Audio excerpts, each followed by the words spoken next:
Welcome back, everyone. We're about to take a deep dive into something I think you'll find surprisingly fascinating.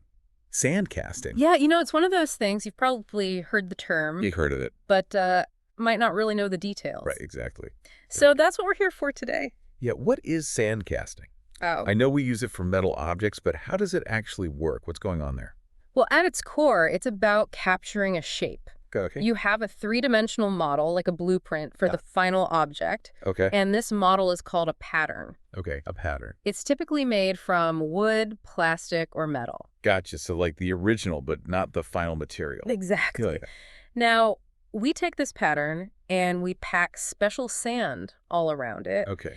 creating a mold. And that mold is essentially a temporary negative space. So almost like making a sandcastle, but obviously with a much more intense type of sand. It's a very high-tech sandcastle Okay. because this sand, it's not just any beach sand. It has to withstand incredibly high temperatures. Yeah, for that molten metal. Exactly. So this mold can be quite complex, right? Yeah, it can. Especially if we're making something that has internal cavities, Mhm. an engine block, For example, yeah. which needs hollow spaces for the cylinders. Right, in that case, we would use cores. Cores, what are those? Yeah, so cores are essentially preformed sand inserts Okay, that we place within the main mold. gotcha. And what that does is it prevents the molten metal from filling those spaces. You get the hollow section. Exactly. You need that for functionality. That makes sense. Mhm. So we've got our pattern, our mold, and potentially some cores in there, and then this is where the molten metal comes in, right? Absolutely. That's the next stage. It gets very visually dramatic. I bet. Molten metal, heated to extreme temperatures, is carefully poured into the mold Okay. through these channels that are called gates. Gates. Yeah. And as the metal cools and solidifies, it takes on the shape of the cavity that we created. From the pattern and the cores. Right. I can just imagine, I mean, there's probably a lot of precision involved there. Yeah. I would imagine things could go wrong if the temperature's not right or if the mold isn't perfectly formed. Yeah, you're right. There's a lot of control and expertise required. Okay. And once Yeah. the metal has cooled completely, Mm-hmm. the sand mold is broken apart, Wow. revealing that final casting. It's amazing that something as simple as sand can be used to create such a complex metal object.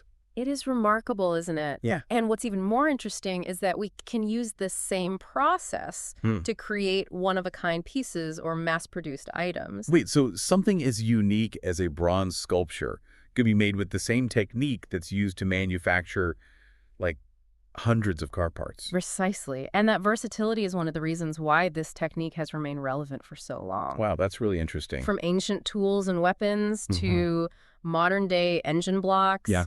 Even intricate pieces of jewelry sandcasting has shaped our world in countless ways. So now I'm really starting to see why this deep dive is so intriguing. Good. So we've got this ancient but surprisingly relevant process. But how can we actually identify a sandcast object out in the real world? Yeah. Are there any, like, telltale signs? There are definitely some clues you can look for. Okay. One of the most obvious is the surface texture. Okay. Unlike more modern methods that produce these really smooth finishes, Right. sandcasting often leaves a rougher, almost like a grainy texture. Interesting. So it's almost like you can feel the imprint of the sand on the object. Exactly. It's not something you'd necessarily notice unless you knew to look for it. Yeah, and if you look even closer, you might also spot a faint line Mm-hmm. running along the object. Okay. This is called the parting line. Parting line. Yeah, and it marks where the two halves of the sand mold came together. Oh, so it's kind of like a hidden seam. Yeah, you could say that. That reveals how the object was constructed. Yeah. Interesting. What about these, I've heard of draft angles. Yeah, draft angles. What are those? So those are subtle slopes So? that are incorporated into the design of the object. Yeah. They're necessary to remove the pattern Right. from the sand mold without damaging either one. So those subtle angles aren't just an aesthetic choice. They actually have a functional purpose in the casting process. Absolutely. Okay. It's all about balancing form and function. Yeah. And these details, often overlooked, actually highlight the ingenuity behind sandcasting. Okay. It's a process that demands a deep understanding of materials, physics, and design principles. It seems like sandcasting is more than just a manufacturing technique. It's almost an art form in its own right. Yeah, you've hit the nail on the head. It requires skill, precision, and a bit of creativity to get it right.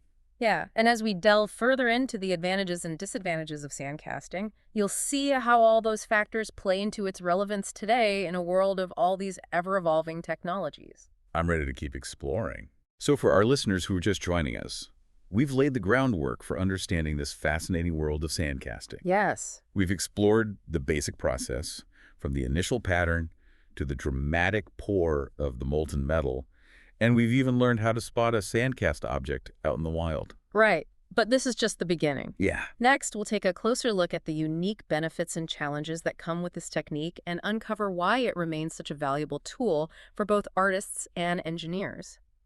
So stay tuned as we continue our deep dive into the world of sandcasting. Okay, so we've established that sandcasting is this age-old process that's surprisingly versatile. Right. But in a world of 3D printing and high-tech machining, why is it still so relevant? Yeah. What makes it such a popular choice for manufacturers? Well, one key factor is its cost effectiveness, Okay. especially when you're dealing with larger parts. Okay. The materials themselves, sand, binders, and the refractory materials used to line the molds, Right. they're comparatively inexpensive.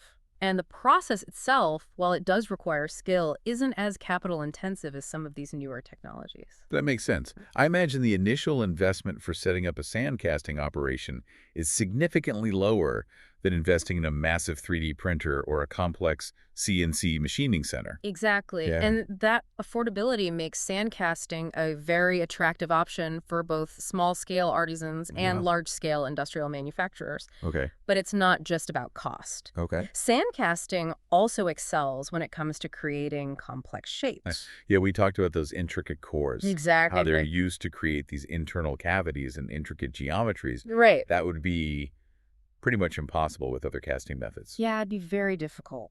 And what are some other examples where those complex shapes are essential? Pump housings, valve bodies, Oh, yeah. or even artistic sculptures Right. with intricate internal structures. I see. Sandcasting allows for that level of design freedom that you might not get with other processes. Okay, and then there's the versatility when it comes to materials. Exactly, yeah. Sandcasting works with a wide range of metals and alloys. Yes, from iron and steel to aluminum, bronze, and even more exotic materials. So we've got affordability, the ability to create complex shapes, and material versatility. It's starting to sound like sandcasting has it all, Mm-hmm. but I know there must be some downsides, right? Well, of course. Nothing's perfect. Right. Every process has its limitations. Yeah. While sandcasting is great for intricate shapes on a macro level, Okay. it's not the best choice if you need extremely fine details or super smooth surfaces. Right. The inherent roughness of the sand mold Yeah. often results in a surface that requires additional finishing. Okay, so things like machining or polishing would be needed to achieve those finer details. Yes, and that adds time and cost. To the overall process. Right. Another consideration I would think is the labor involved. Yeah, for sure. Sandcasting can be quite labor-intensive, especially for larger or more complex parts. Right. There's a certain level of skill and experience needed Yes. to create and handle the molds properly, Uh-huh. and the process itself can be physically demanding. And any additional finishing work, Right. like machining or polishing, would just further increase those labor costs. Exactly. So it's always a balancing act, right? Yeah. You have to weigh the benefits, cost-effectiveness, complex shapes, material versatility Right. against those potential drawbacks, Yeah. surface roughness, and labor intensity. Yeah. And ultimately, the choice of whether or not to use sandcasting depends on the specific requirements of the project. Precisely. That makes perfect sense. So sandcasting isn't this like magical solution for every metal object. No. It's a tool with its own strengths and weaknesses. Right. And knowing when to use it is part of the art. It's like that saying, when all you have is a hammer, every problem looks like a nail. Yeah, exactly. And speaking of art, Yeah. it's a good time to emphasize that sandcasting is more than just an industrial process. Right. It's also a medium for artistic expression. Right. We've been so focused on the functional aspects of it Yeah. that I hadn't fully considered the artistic side. Sculptors have been using it for centuries to create stunning and intricate pieces of art. Are there specific challenges or advantages to using sandcasting for art as opposed to more industrial applications? Well, for artists, that ability to create complex shapes and textures in metal Right. is a major draw. Yeah. Think about the organic curves of a sculpture Mm-hmm. or the intricate details of a relief. I see. Sand casting allows for a level of detail and expressiveness that would be very difficult to achieve with other methods. It seems like the inherent roughness that we talk about as a drawback Yeah, in an industrial setting could actually be an advantage in an artistic context. absolutely. That texture can add depth and character to a piece, Yeah. giving it a unique, handcrafted feel. Interesting. And some artists even incorporate the parting lines and other artifacts of the casting process into their designs, Really? turning those imperfections into intentional features. It's like those flaws become part of the story, part of the artistic expression. Yeah.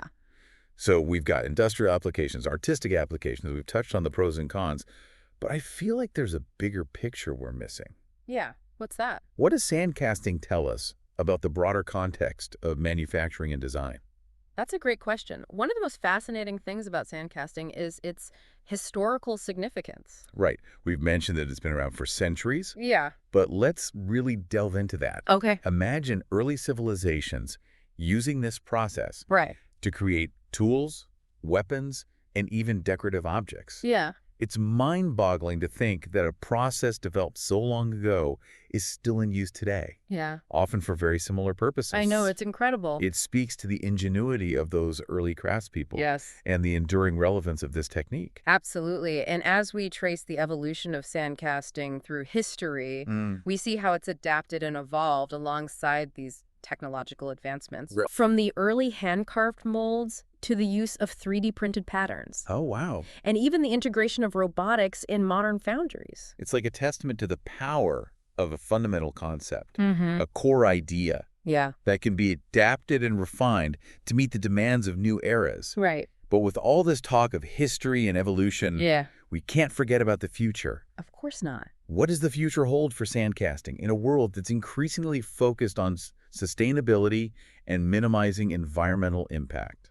That's a crucial question, and it's one that we'll delve into in the next part of our deep dive. Okay. Because while sandcasting has many benefits, it also presents certain environmental challenges. Right. But as you'll see, the industry is actively working to address those challenges and ensure that this ancient technique can continue to thrive in a more sustainable future. I'm really intrigued to hear more about that. Yeah. So for our listeners, we're about to shift gears from the past and present of sandcasting to its future. Get ready to explore the environmental considerations, the innovations, and the potential for this time-tested process to adapt and thrive in a world that's increasingly demanding sustainable solutions.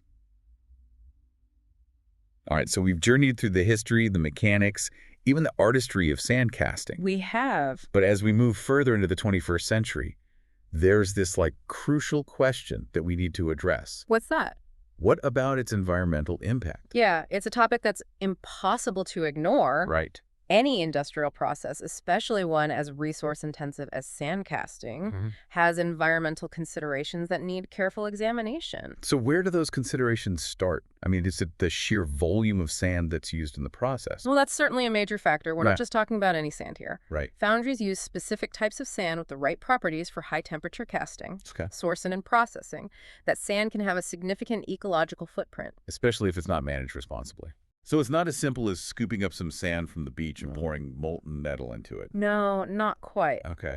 The sand needs to be able to withstand that extreme heat, Right. hold its shape, Right. and allow gases to escape during the pour. And even then, not all of that specialized sand can be reused indefinitely. Right. Why not? What makes the sand unusable after a certain point? It often comes down to contamination. Okay. During the casting process, the sand can become mixed with metal residues, binders, and other additives. Right. And this contamination can alter the sand's properties, making it unsuitable for further use. Especially in high-quality castings, I imagine. Yeah, so we end up with these piles of contaminated sand as a byproduct. That was often the case in the past, Yeah, right? leading to significant waste disposal challenges. But it seems like there's been a growing push toward more sustainable practices Absolutely. in the foundry industry. Yeah. What kind of practices are we talking about? One key area is sand reclamation. New technologies are being developed to clean and regenerate used sand. So removing those contaminants. Right, and allowing a portion of it to be reused. So it's almost like a closed-loop system Ideally, yes. where the sand is continuously recycled. While complete closed-loop recycling is still a challenge, Okay. advancements in sand reclamation are helping reduce the industry's reliance on virgin sand. And therefore minimize the amount of waste that's generated. Exactly. That's really encouraging. It sounds like the industry is recognizing the need to reduce its environmental impact. Yeah. What about the energy consumption Yeah. involved in melting those metals? I mean, Right. that can't be insignificant, You're right. especially on a large scale. Melting metal to its molten state requires a considerable amount of energy, Yeah. which often comes from fossil fuels. Right? But here, too, we're seeing innovation Yeah. and a drive toward greater efficiency. Okay. Modern foundries are increasingly incorporating energy-efficient furnaces Uh-huh. and exploring alternative energy sources. Like electricity generated from renewables. Exactly. So it's a multifaceted challenge, but it seems like the foundry industry is taking steps in the right direction. Yeah, It's not just about doing less harm, but about actively finding ways to improve and minimize that overall environmental impact. absolutely. And this shift towards sustainability goes beyond simply reducing waste and emissions. Okay. It's about optimizing every stage of the process, Right. from sourcing materials responsibly Yeah. to improving energy efficiency, Mhm. and even designing products that are more durable and longer lasting. Yeah, reducing the need for frequent replacements. Exactly. It's fascinating how a process as ancient as sandcasting is now at the forefront of these modern sustainability efforts. I know, it really is. It's a testament to the adaptability of this technique Yeah. and the commitment of the people who are working in this industry. It's a reminder that even traditional industries can evolve Right. and play a role in building a more sustainable future.